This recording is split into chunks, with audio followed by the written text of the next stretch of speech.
ভালো একটা কাজ করেছেন।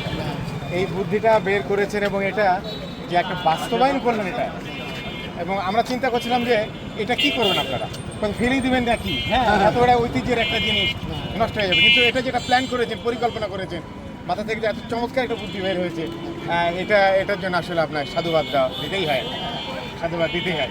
চমৎকার, এবং এমন একটা জায়গায় এটা স্থাপন করা হলো যে মানুষ যে দিক থেকে আসুক না কেন এই জিনিসটা চোখে পড়বে, যারা জানে না তারাও বলবে এটা কি, প্রশ্ন জাগবে, এবং তখন এটার ইতিহাস ঐতিহ্য সম্পর্কে এটা জানা যাবে।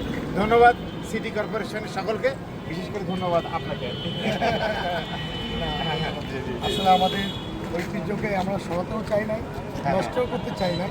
আমাদের রাস্তাটা দীর্ঘদিন ধরে নষ্ট হয়ে পড়েছিল, ওই জায়গাটা আমাদের খুব কনজাস্টেড এখানে ছিল, ওইটা তুলে নিয়ে এসে যেহেতু নগর ভবন সামনে, এটি রাজশাহীর ঐতিহ্য, সেটাকে ধারণ করে আমার চিন্তা ছোটবেলা থেকে যেখানে না না, রাস্তা মানুষের জন্যই তো আসলে কাজ করতে হবে।